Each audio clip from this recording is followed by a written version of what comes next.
అందరికీ నమస్కారం. నేను మీ దేవి. వెల్కమ్ టు మనసుకో కథ.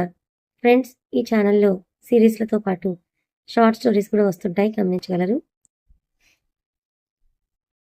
బావా మరదళ్ళు ఒకటవ భాగం వినేద్దామా?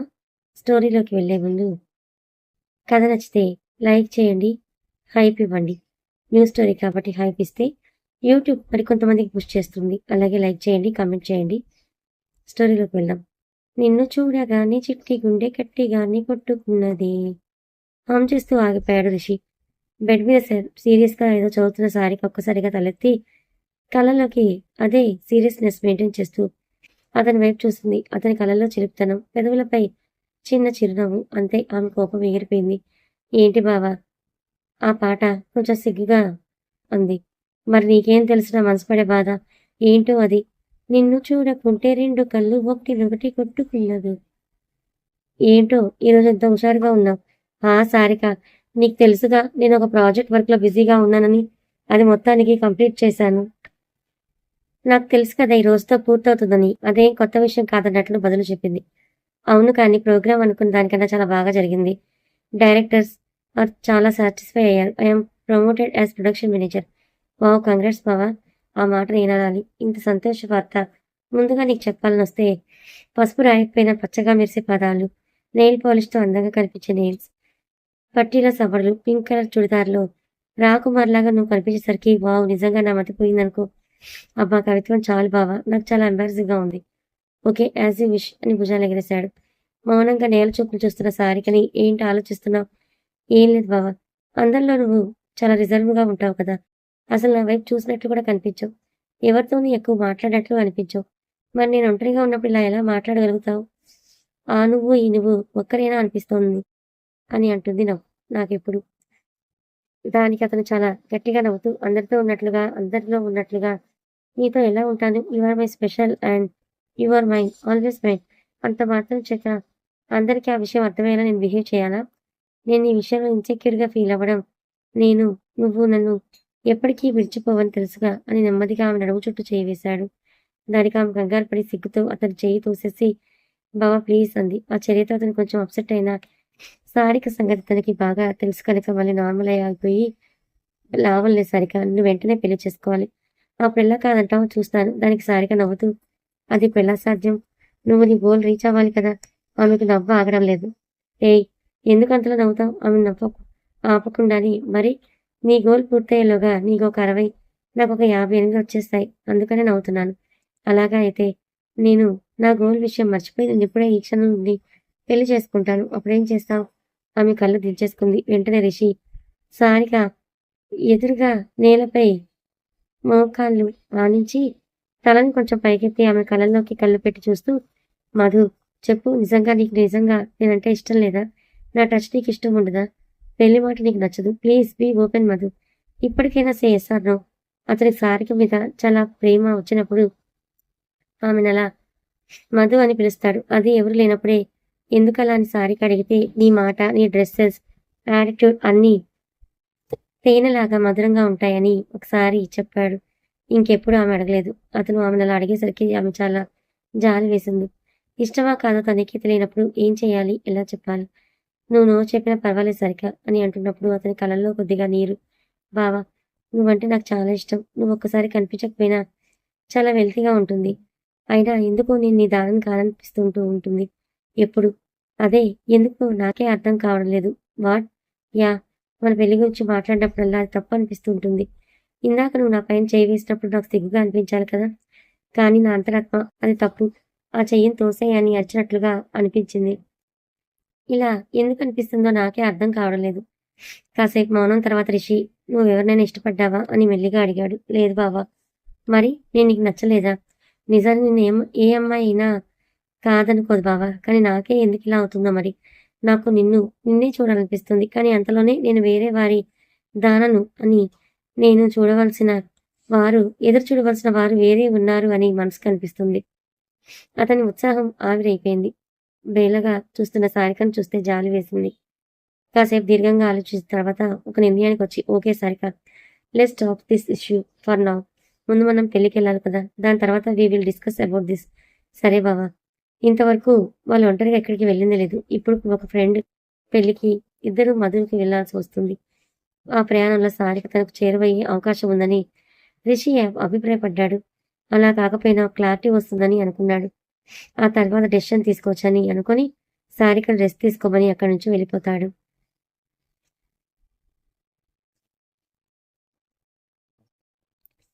సారిక వాళ్ళది ఉమ్మడి కుటుంబం. ఈ రోజుల్లో ఉమ్మడి కుటుంబాలు ఎక్కడా కనిపించవు.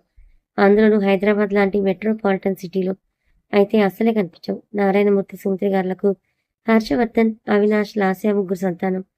హర్షవర్ధన్ కౌసల్యది పెద్దలు కుదిర్చిన సంబంధమే. అవినాష్ మాత్రం కౌసల్య పినతల్లి కూతురు వాణిని ప్రేమించి పెళ్లి చేసుకున్నాడు. ఇక నారాయణ గారి చిలకాల మిత్రుడు రాఘవ్ గారి కొడుకు సురేష్కి లాస్యనిచ్చి పెళ్లి చేశారు. వాళ్ళ ఇల్లు నారాయణ గారి ఇంటికి 2 వీధులు అవతలే. ఇప్పటికీ నారాయణమూర్తి తన ఇద్దరు కొడుకులతో కోడలతో హాయిగా కాలం వెలబుచ్చుతున్నారు. హర్షవర్ధన్ పెళ్ళైన 6 సంవత్సరాలకు ఒక పాప పుట్టింది. లక్ష్మి కలతో పుట్టిన పాప అంటే ఇంట్లో అందరికీ అపురూపమే. సిజేరియన్ ఆపరేషన్ మూలంగాను కౌసల్య చాలా నీరసంగా ఉండటం మూలాను ఏవేవో ఇబ్బందుల కారణంగా 5 నెలలు పడ్డాక పాపకి పేరు పెట్టడానికి వీలు కాలేదు. 3 నెలల్లో పాప బోర్లా పడటం మొదలుపెట్టింది. ఒకేసారి పాప మంచంపై నిద్రపోయింది. కొంతసేపటికి వెలుగు వచ్చి వెంటనే బోర్లా పడి కింద పడిపోయింది. ఉక్కపట్టి ఏడుస్తున్న పాప ఎంతగా సముదాయిస్తున్నా ఊరుకోలేదు. చివరికి డాక్టర్కి చూపిస్తే చెయ్యి ఫ్రాక్చర్ అయ్యిందని తెలిసింది. అందరికీ ఆందోళనగానే ఉంది. పాపని ఇంటికి తీసుకొచ్చారు. నొప్పికి పాప ఏడుస్తూ సడన్ గా ఏడుపు ఆపేసింది. ఎందుకని చూస్తే అక్కడ ఒక కృష్ణుడి బొమ్మ కనిపించింది. ముగ్ధ మనోహరంగా ఉన్న ఆ బొమ్మను చూసి పాప ఏడుపు ఆపేసింది. అంతేకాదు అప్పటి నుంచి ఆ బొమ్మను ఎప్పుడూ రెప్పవాల్చకుండా వింతగా సంతోషంగా చూస్తూ ఉండేది. అది ఎంతవరకు అంటే పాప ఎప్పుడు ఏడ్చినా ఆ బొమ్మను చూపించి మెరిపించేవారు. అందుకని బారసాలలో నారాయణమూర్తి గారు పాపాయికి అభిసారిక అనే పేరు నిర్ణయించారు. అందరికీ ఆ పేరు నచ్చడంతో ఆ పేరే ఖరారయ్యింది. అభిసారిక హర్షవర్ధన్ ఏకైక పుత్రిక. గారాల బాల అయినా అందరితో ఎంతో మర్యాదగా గౌరవంగా మసులుకుంటుంది. పసిమి ఛాయతో పెద్ద పెద్ద కళతో చూడగానే అందరికీ ఎంతో నచ్చేస్తుంది. కంప్యూటర్ సైన్స్లో బీటెక్ చేసి క్యాంపస్ సెలక్షన్లో సెలెక్ట్ అయి మంచి కంపెనీలో సాఫ్ట్వేర్ ఇంజనీర్గా పనిచేస్తుంది. అవినాష్కి శ్రీజ, విహారి ఇద్దరు సంతానం. శ్రీజ కూడా అందంగానే ఉంటుంది కానీ చామంచాయ. కానీ తీర్చిదిద్దినట్లుగా ఉండే కనుముక్కు తీరుతో చక్కటి చిరునవ్వుతో అందరినీ ఆకట్టుకుంటుంది. అభిసారికకు శ్రీజకి 3 నెలలే తేడా. అందుకే ఇద్దరికీ చాలా స్నేహం. ఇద్దరు ఒకటే క్లాస్ కానీ ఇద్దరు వేరు వేరు కంపెనీస్లో వర్క్ చేస్తున్నారు. ఇద్దరు జాబ్లో జాయిన్ అయ్యి ఆల్మోస్ట్ 2 ఇయర్స్ అవుతుంది. విహారికి శ్రీజకి 4 ఏళ్ల గ్యాప్ ఉంది. Very bright student. లాస్య కొడుకు హృషికేష్ అభిసారిక కన్నా 2 ఏళ్లు పెద్ద. అభిసారిక అంటే విపరీతమైన అభిమానం. అందరిలోకి వాడు కాబట్టి వాళ్లకు పెద్దవాడు కాబట్టి ఏ డౌట్ వచ్చినా హృషికేష్ తీర్చేవాడు. హృషికేష్ జాబ్లో సెటిల్ అయ్యి 2 ఏళ్ళు అవుతోంది. సారిక శ్రీజాల క్యాంపస్ సెలక్షన్ కూడా అయ్యాయి. కానీ ఇంకా జాయిన్ అవ్వలేదు. ఒకరోజు ఆదివారం నారాయణమూర్తి గారు ఇంట్లో అందరూ భోజనాలు చేశాక పెద్దవాళ్ళు కబుర్లు చెప్పుకుంటున్నారు. పిల్లలందరూ క్యారమ్స్ ఆడుకుంటున్నారు. నారాయణమూర్తి గారు భారత్ కేసు చూసి అమ్మ లాస్య, రిషి చదువు పూర్తయి జాబ్లో చేరి కూడా 2 ఏళ్ళు కావస్తుంది. మరి ఇంకా పెళ్లి చేస్తే బాగుంటుందేమో, ఏమైనా ఆలోచించారా అని అడిగితే అదే నాన్నగారు అనుకుంటున్నాము. నాకైతే సారికని కానీ శ్రీజని దాన్ని కోడలుగా చేసుకోవాలని ఉంది. అది కూడా అందరికీ ఇష్టమైతేనే. ఒకవేళ కుదరదని పక్షంలో బయట మ్యాచెస్ చూడాలి. సంతోషం. హర్ష, అవినాష్ విన్నారు కదా ఆశ చెప్పేది. మరి మీరేమంటారు? రిషిను మా కళ్ళ ముందే పెరిగాడు కదా నాన్నగారు. వాడైతే నాకేం అభ్యంతరం ఉంటుంది. అయితే పిల్లలు ఒకరినొకరు ఇష్టపడితే మనం ప్రొసీడ్ అవ్వచ్చు. ఏమంటావు అవినాష్? ముందుగా హర్షవర్ధన్ మాట్లాడాడు. అంతే అన్నయ్య. తమ్ముడు కూడా అన్నతో ఏకీభవించాడు. ఆ ఇంట్లో ఏ డెసిషన్ అయినా నారాయణ గారే తీసుకుంటారు కాబట్టి వెంటనే సారికని, శ్రీజని, రిషిని పిలిచి చూడు రిషి, నీకు పెళ్లి చేయాలనుకుంటున్నాం. అది మన ఇంటి పిల్ల అయితే బాగుంటుందని అందరం అనుకున్నాం. ఈ ప్రపోజల్ నీకు ఓకే అయితే సరే, లేదంటే నీ మనసులో ఎవరైనా ఉంటే చెప్పు. బలవంతమేమీ లేదు. రిషి ఏం మాట్లాడలేదు. మళ్ళీ నారాయణ గారికి అమ్మ సారిక, శ్రీజ మీరు కూడా బాగా ఆలోచించుకొని చెప్పండి. సరేనా? అందుకు సారిక, శ్రీజ కూడా తాతగారు మాకు కొన్నాళ్ళు జాబ్ చేయాలని ఉంది. కనీసం ఒక 2 ఏళ్ళైనా. దానికి తాతగారు అలాగేనమ్మా, కానీ మీరు ముగ్గురు కలిసి పెరిగారు కనుక మీరు ఆలోచించుకొని ఒక నిర్ణయానికి రండి. ఇందులో మా అభ్యంతరాలు ఏమీ ఉండవు. సరేనా? సరే ముగ్గురు వెళ్ళిపోతారు. విహారికి బోర్ అనిపించి వాళ్ళింటికి వెళ్ళిపోతాడు. శ్రీజకి రిషి సారిక ఇష్టపడుతున్నాడని ఎప్పుడో తెలుసు. తనకి రిషి మీద ఎటువంటి ఫీలింగ్స్ లేవు. ఇకపోతే సారిక అసలు తన విషయమే తనకు గుర్తు అర్థం కాకుండా ఉంది. ముగ్గురు టెర్రస్ మీదకి వెళ్ళారు. రిషికి శ్రీజ అక్కడ ఉండడం కొంచెం ఇబ్బందిగా అనిపించింది. ముందుగా శ్రీజ, సారిక నాకు కొంచెం పనుంది, సారీ మీరు మాట్లాడుకోండి అని చెప్పి తన మామకి వెళ్ళిపోయింది రూమ్కి. తర్వాత రిషి, సారిక ఎప్పుడో చెప్దామనుకున్నాను, గొంతు కొంచెం వణుకుతుంటే ఆగిపోయాడు.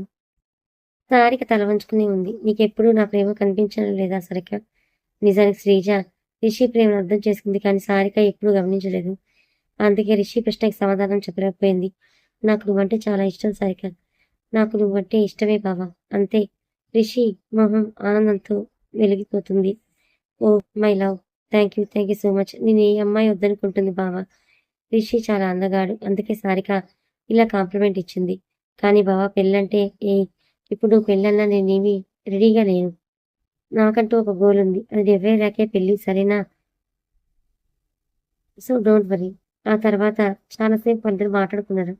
ఎప్పుడు రిజర్వ్డ్గా ఉండే రిషి ఆ రోజు చాలాసేపు జోక్స్ కట్ చేసి ఫ్రెండ్స్ని సారికని చాలా నవ్వించాడు. తర్వాత మెల్లిగా ఆమె చేతిని తన చేతిలోకి తీసుకొని మృదువుగా నొక్కబోయాడు. అంతే, తన చేతిని వెంటనే లాగేసుకుంది. రిషి మొహం లానమయ్యింది. సారీ సరదా, ఎనీ ప్రాబ్లం? తెలియదు, ఎందుకో ఇబ్బందిగా అనిపించింది. రిషి సారిక సిగ్గుపడుతుందని అనుకున్నాడు. ఓకే, తాతగారికి మన విషయం చెప్దాం రా. ఇద్దరు తాతగారి గదికి వచ్చారు. అక్కడే అందరూ ఉన్నారు. విషయం ఏమీ అర్థం కాలేదు కదా. అందరూ ఎంతో సంతోషించారు. లాస్య అయితే నా కోడలు బంగారం అంటూ కోడలిని గట్టిగా పట్టుకొని సుమని ముద్దు పెట్టుకుంది దూరం నుంచి. వెంటనే కౌసల్య, ఏమా మీ కోడలేనా? మా అల్లుడు ఇంకా బంగారం. ఇలాంటి అల్లుడు కావాలంటే ఎంత పుణ్యం చేసుకుని ఉండాలి.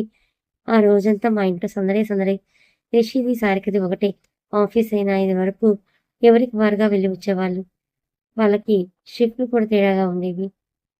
వాళ్ళిద్దరి మ్యారేజ్ సెటిల్ అయ్యాక రిషి జనరల్ షిఫ్ట్కి చేంజ్ చేసుకున్నాడు. అప్పుడు ఇద్దరు రిషి కారులోనే ఆఫీస్కి వెళ్తూ వస్తున్నారు. ఒకరోజు అలా ఆఫీస్కి వెళ్తున్నప్పుడు, బావా నీకు ఏదో గోల్ ఉందన్నావు కదా, ఏమిటది?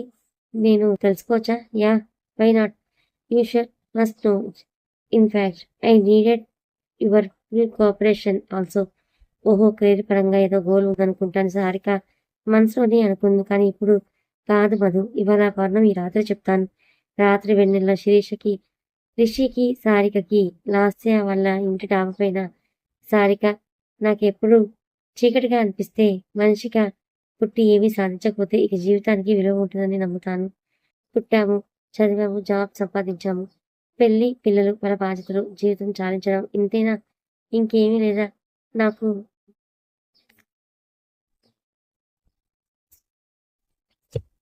నాకు తెలిసి ఈ సృష్టిలో అందరికన్నా డాక్టర్స్ చాలా గొప్పవాళ్ళు. డాక్టర్ వృత్తిలో సమాజానికి నిజమైన సేవ చేయొచ్చు. కానీ ఎందుకో నేను ఆ సైడ్కి వెళ్ళలేదు. నాకు ఒక ఆర్ఫనేజ్ పెట్టాలనుంది. అందులో అన్ని ఫెసిలిటీస్ ఉన్నాయి, ఇంక్లూడింగ్ ఒక మల్టీ స్పెషాలిటీ హాస్పిటల్. వృత్తిపరంగా నేను సాఫ్ట్వేర్ ఇంజనీర్ అయినా ప్రవృత్తి ఇలా కొంచెం సేవ చేయాలని. నేను రిటైర్ అయిన తర్వాత కూడా ఆ హోమ్ నాకు పెద్ద వ్యాపకంగా ఉంటుందని. దీనికి నాకు కొంచెం టైం కావాలి. ఇదే నా గోల్. దీనికి నీ కంప్లీట్ కోఆపరేషన్ కావాలి. ఏమంటావు సారిక? ఆ మాటలు విన్న సారికకి తన బావలో ఇంత ఉన్నత భావాలు ఎక్కడ ఉన్నందుకు ఉప్పొంగిపోయింది. ఓ, యు రియల్లీ గ్రేట్. అది వినగానే ఆమెను గట్టిగా హత్తుకున్నాడు. ఒకసారిగా ఏం జరుగుతుంది? సారికకి అర్థం కాలేదు. వెంటనే తేరుకొని ఒక తోపు తోసి బావా అని గట్టిగా అరిచింది. మనిషి నిలువెల్లా వణికిపోతూ ఉంది. చల్లటి చిరుగాలి వీస్తూ ఉన్న ఆమె మొహం మీదే చెమటలు కారిపోతూ ఉన్నాయి. రిషికిది రెండోసారి భంగపాటు. రాసిక, ఏమైంది? నిన్నేమీ నేను చేయడం లేదు. నాకు ఇచ్చిన గిఫ్ట్ని సపోర్ట్కి నాకు కలిగిన సంతోషం నేను అలా చూపించానంతే. Trust me. స్కేరీ బావా, నన్ను ఇంత పడేసాయి. ఇద్దరు కిందకి వచ్చారు. లాస్య, సారిక భోజనం చేసి వెళ్ళమ్మా అని అంటే, సారికకి లాస్య అంటే చాలా ఇష్టం. ఆమె చేసిన వంట అన్నా కూడా కానీ ఇప్పుడు మాత్రం ఉండలేకపోయింది. లేదత్త, నేను వెంటనే వెళ్ళిపోవాలి. కొంచెం పనుంది. లాస్య కోడలికి మందిరంలో బొట్టు తాంబూలం ఇచ్చి సారికని ఉలిపిగా బొట్టు తాంబూలం ఇచ్చి సారికని దింపిరారా. మర్చిపోయి అక్కడే ఉండిపోకు. మీ నాన్నగారు నువ్వు రాకపోతే భోజనం చేయరు. సరే అమ్మా. రోడ్డు మీద ఇద్దరు నడుచుకుంటూ వెళ్తున్నారు. ఏమైంది సారిక? Any problem? తన అడ్డంగా ఊపింది. మరెందుకు ఎలా ఉన్నావు? తెలియదు బావా. Trust me Sarika. I really I don't hesitate to share your feelings with me. I will try to sort out. No issues at. Sure? Yeah sure. Rishi మనసంతా వికలమైపోయింది. అతను సారికని ఇంటి దగ్గర దిగబెట్టి కౌసల్య లోపలికి రమ్మని పిలుస్తున్నా లేదత్తా పనుందని రాకుండానే వెళ్ళిపోయాడు. అత్త తొందరగా వచ్చేయమందమ్మా. ఓహో అనుకుని కౌసల్య అని సారిక తెలియని విషయం ఏంటంటే రిషి చాలా డిస్టర్బ్గా ఉన్నాడని. తర్వాత ఇలా చిన్న చిన్న సంఘటనలు కొన్ని జరిగాయి. అతనికి అలవాటు అయిపోయింది. మళ్ళీ ఇన్నాళ్ళకి వాళ్ళ అలవాటు అయిపోయింది. మళ్ళీ ఇన్నాళ్ళకి వాళ్ళ సంభాషణతో అతను చాలా డిస్టర్బ్ అయ్యాడు. వచ్చే నెలలో అతను సారిక పెళ్లికి వెళ్ళవలసి వచ్చింది. నిజానికి రిషికి ఆ పెళ్లికి వెళ్ళాలని ఏమాత్రం లేదు. తను ఇప్పుడు ప్రొడక్షన్ మేనేజర్గా బాధ్యతలు తీసుకుంటున్నాడు.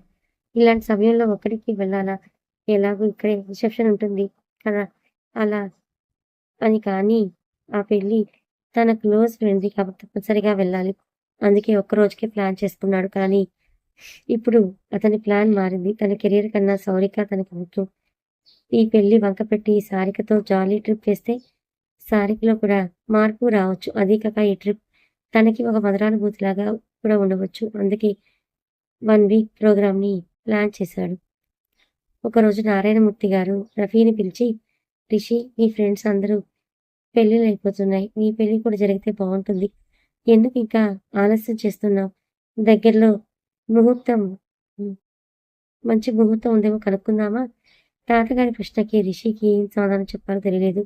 ఒక క్షణం ఆలోచించి, తాతగారు, నాకు ఒక ఆర్ఫనైజ్ ఎస్టాబ్లిష్ చేయాలని ఉంది. అందుకని కొంత టైం కావాలి అని చెప్పాడు. అతనికి సారిక విషయం చెప్పడం ఇష్టం లేదు.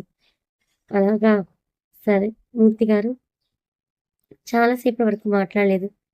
తర్వాత ఒక ఆలోచన వచ్చిన వారే, రిషి, నీ ఆలోచన మంచిదే కానీ అది సులువైనది కాదు. ఆఫీస్కి వెళ్ళి వస్తూ ఒక హోమ్ పెట్టుకోవాలంటే చాలా కష్టం. మెయింటెనెన్స్ ప్రాబ్లం వస్తుంది. అలా అన్ని నీ అందాన్ని, ఆదర్శాన్ని నేను తప్పుపట్టను. నిన్ను నిరుత్సాహపరచడం కూడా నాకు ఇష్టం లేదు. ఒక పని చెయ్యి. నేను కూడా నీకు ఇష్టం లేదు. ఒక పని చెయ్యి. నేను మీ నాన్న, బాబాయ్ కలిసి ఇక్కడ దగ్గరలో ఏదైనా మంచి హోమ్ ఉందేమో చూసి నీకు చెప్తాం. మంచి హోమ్ ఉండదేమో అందరం కలిసి అక్కడికి వాళ్ళకి కావాల్సినవన్నీ రకరకాల సపోర్ట్ మనం అందిద్దాం. వాళ్ళు మనం అందించే ఎయిడ్స్ని ఉపయోగించుకుంటున్నారు లేదమ్మా మాల్ ప్రాక్టీస్ చేస్తున్నారో తెలుసుకొని దానికి సొసైటీకి ఉపయోగపడే విధంగా మలుచుకుందాం. ఈ రకంగా కూడా సొసైటీకి సేవ చేయొచ్చు కదా.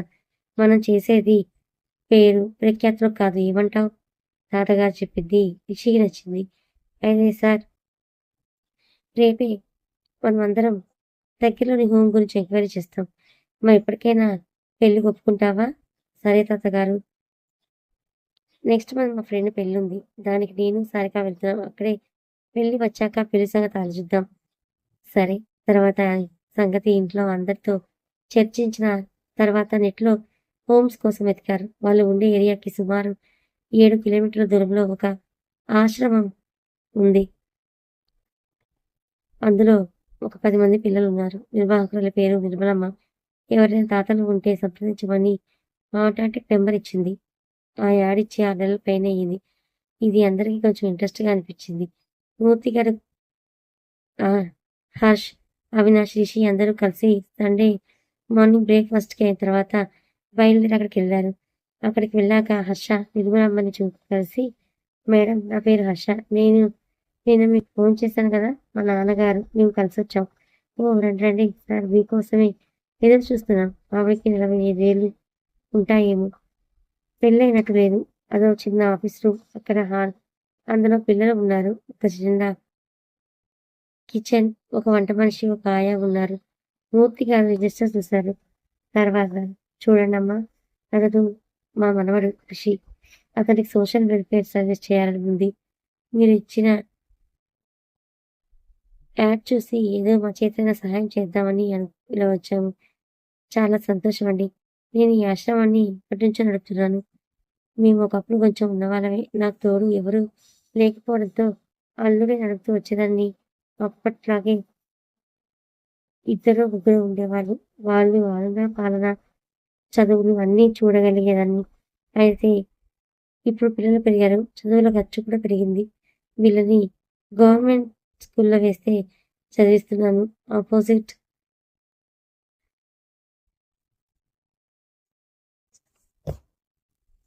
అయినా నాకున్న ఆస్తి సరిపోవడం లేదు. అందుకే తాతల గురించి సంప్రదించవలసి వచ్చింది.